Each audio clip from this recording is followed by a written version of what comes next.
does this draft class look promising, you think, when we look, down the line 3 to 5 years from now?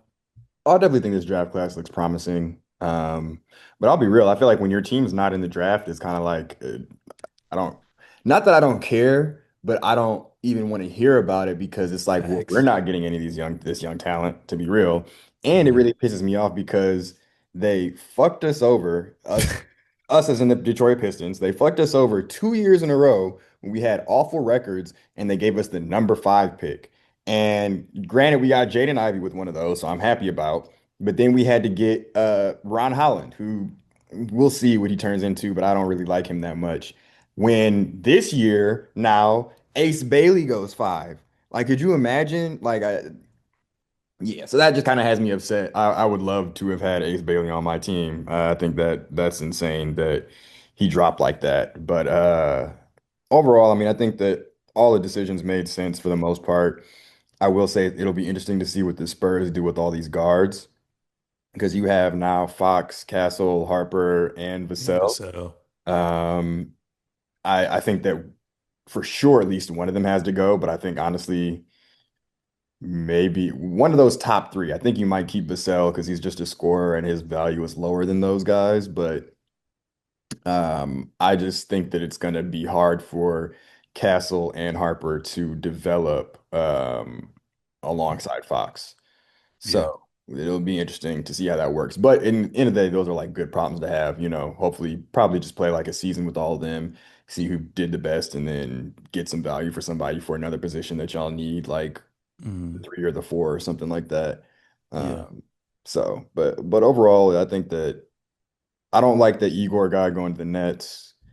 Um, it'll be interesting to see, but I've just seen a lot of weak tape from him, and a lot of people weren't really happy about that pick. Uh, but overall, yeah, nothing super crazy except for the Mavs getting the number 1 pick, but whatever. Yeah, Mavs getting the number one pick was crazy, but shout out to Cooper Flag, clearly the most coveted, rookie to be drafted as well too. Still mind-boggling how Dallas got the number one pick, but we know it's a business at the end of the day as well too. So really going to be excited. Like I said, I think they're going to obviously Dallas is from what their GM says, they're in a win now situation. So obviously the number one option if healthy is going to be Anthony Davis, but I think outside of Anthony Davis, they're really going to let that boy rock out too. So I'm excited to see, his elite two-way wing size, his athleticism. They say he has great defensive instincts and can slide those puppies, can score at all 3 levels. So I'm excited how that pans out. Obviously, my San Antonio Spurs got Dylan Harper. So super, super, super stoked about that. And I don't mean to, bring up wounds from you, but they did say that, his game kind of reminds, he tries to model his game. He really looks up to his favorite player is Cade Cunningham. And I definitely see that. 6'5", 6'6", big combo guard who can run the offense, high level playmaker with a strong handle, lefty, and just has a good feel for the game at this age. I'm a little upset that he has some growing injuries, so he's not going to be able to play in Vegas. And I was kind of planning on going to Vegas just to see him play, but I'll just wait till he comes over to LA as well too. And I kind of agree with you as well, man. Like you got the number 2 pick, so obviously like you're all in with them as well too. But I guess for the now, it's not too bad to have a lot of depth, especially with how the league's going as well too, from 6th to the 12th man on the team. So it's going to be a work in progress. I think with the new coach, they're definitely going to, tinker a lot of different players to see, especially with that backcourt, who can kind of play. I think Vassell's going to be the guy to go first. And then depending on how Dylan Harper emerges, I wouldn't be surprised. And like whenever Fox gets that re-up relatively pretty soon, I can see him being the one to get shipped, even though he wants to be here as well too. But I like Dylan Harper with that pick. And like I said, if we had one more, I wanted a big. I know we got Luke Cornett.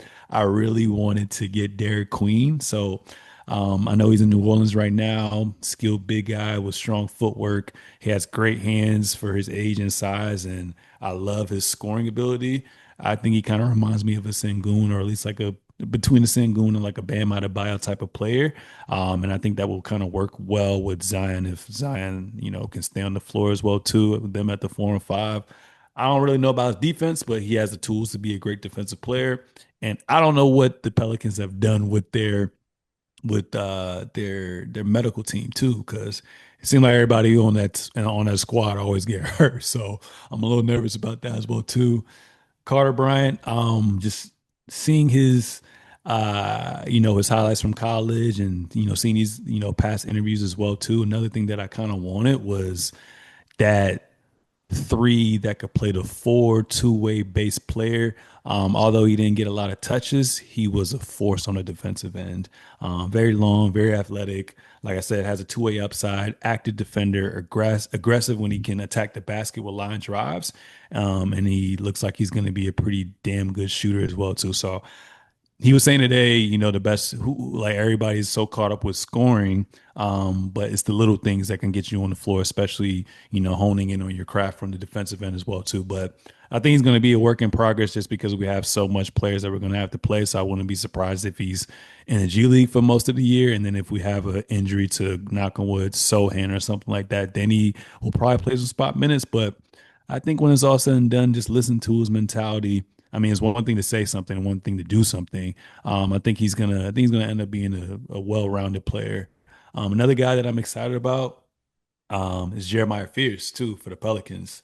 Very shifty scoring guard with high-level shot creation. Looks like he can play on and off the ball. He looks like he plays really well in the pick and roll, which that's something that Zion should be happy to play with, especially with DeJounte Murray out. And he just brings that competitive defense at that point of attack as well too, and picks up full court. So I like that. He kind of compare. If I compared him, he kind of reminds me of like a right-handed, taller version of IT that was on Boston. So hopefully that pick pans out. And then another thing is probably Ace Bailey. He's one of my favorite players from the draft. I'm not gonna lie. For him to drop at 5, everybody's kind of trying to compare him in a sense to what's homie's name that got drafted to the Cleveland Browns, Shador Sanders. Mhm. Still a lottery pick, still top 5. Your bread gonna look pretty much the same since you there. Long athletic wing, serious scoring upside.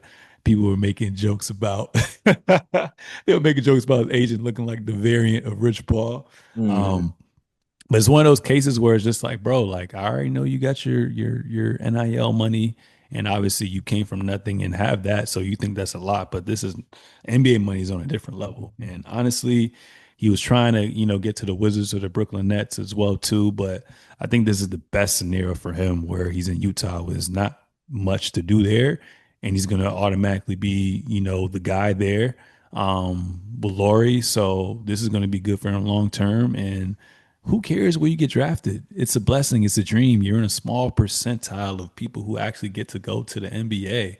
So go ahead, work on your game, rack up these points, rack up these awards, get that rookie extension. And after that, you can do what you want to do because at the end of the day, you're making millions, you're playing basketball.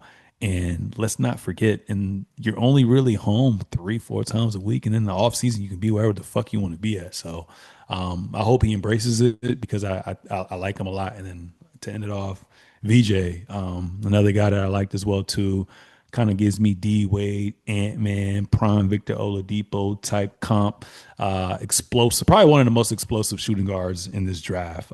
Serious athleticism, very dynamic in transition to me, strong all ball defender, and low key he has a nice shooting form and he can shoot that thing. So um, given Paul George being old as dirt now, and we don't know what to expect next season, and Joel Embiid up in the air, I kind of like these young boys learning and rocking it out as well too.